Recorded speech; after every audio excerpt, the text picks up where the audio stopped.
절대 손대선 안 되는 파멸의 약물. 하지만 이제는 새로운 산업 분야로 주목받기까지? 그 해악성에 비해 어렴풋이만 알고 있었던 마약에 대해 알아보았습니다. What? Drug 김밥?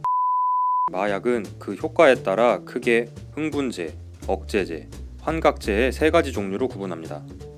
흥분제는 중추신경을 흥분시켜 기분을 들뜨게 하고 온몸에 활력이 도는 듯한 착각을 주는 것이 특징이며 대표적으로 코카인, 필로폰 등이 있습니다. 억제제는 반대로 중추신경을 억제시켜 기분을 차분하고 가라앉게 만듭니다. 모르핀과 같은 마약성 진통제가 대표적입니다. 환각제는 뇌에 직접 작용하여 환각, 환청을 느끼게 하며 심한 경우 정신을 잃게 만들기 때문에 데이트 폭력 등에도 사용되는 마약입니다.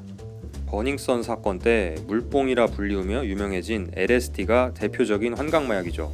그렇다면 마약이 나쁜 정확한 이유는 무엇일까요? 마약은 종류를 불문하고 뇌와 중추신경 내 호르몬 분비에 간섭하여 이를 과하게 증가시키거나 억제하는 형태로 작용합니다. 때문에 마약을 하게 되면 평소에는 느껴볼 일이 전혀 없는 이상한 기분을 경험할 수 있는 것이죠. 하지만 우리의 뇌는 이러한 호르몬 이상 분비에 한 번만 노출되어도 더 강력한 자극을 원하게 됩니다. 즉, 자연적인 호르몬 분비 시스템이 망가지고 내성이 생겨 결국 더 강하고 더 많은 양의 마약을 찾게 되는 것이죠. 이것뿐만이 아닙니다. 잇몸이 손상되어 이가 모두 빠진다거나 온몸에 벌레가 기어다니는 듯한 환각을 보게 되는 등의 부작용도 있습니다. 이렇듯 마약은 사람의 일상생활이 불가능한 지경에 이르게 하기 때문에 호기심으로라도 절대 손대선 안 되는 것입니다. 나라에서 허락한 유일한 마약은 음악뿐. 둠치크탁 투쿠투쿠툭탁. 외국에 비하면 우리나라는 마약 관련 사고도 많지 않은 것 같고 주변에서 마약을 했다는 사람 또한 본 적이 없어서 마약은 아직도 남의 나라 이야기만 같습니다. 그렇다면 우리나라는 진짜 마약의 청정국인 걸까요? 물론 미국이나 유럽 등 역사가 긴 전통의 강호에 비하면 우리나라는 청정국에 가깝긴 합니다.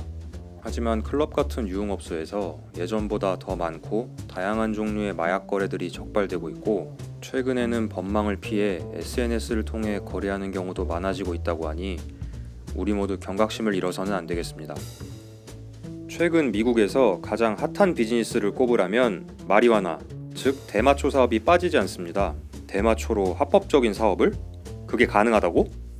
대마가 전면 불법인 우리나라 정서로는 이해가 가지 않는 이야기지만 미국은 예전부터 대마초에 상당히 관대한 분위기라서 TV나 노래 등을 통해 대놓고 대마초 흡입을 자랑하는 셀럽들도 많았었죠. 때문에 최근 미국에서는 기호용 대마초를 합법화하려는 주가 늘어나고 있고 무엇보다 바이든 대통령의 선거 공약 중에도 대마초 합법화가 있었을 정도로 미국에서 대마초는 사실상 마약이 아닌 취급을 받고 있습니다. 이러한 분위기에 힘입어 스눕독, 위즈 칼리파, 제이지 등 유명 래퍼들을 중심으로 자신의 유명세를 앞세운 대마초 브랜드를 런칭하고 있고 이러한 대마초의 전면 합법화에 기대를 품고 관련 주식들은 승승장구하고 있다고 합니다. 그나저나 이런 소식들은 왜 다 뜨고 나서 알게 되는 걸까? 젠장.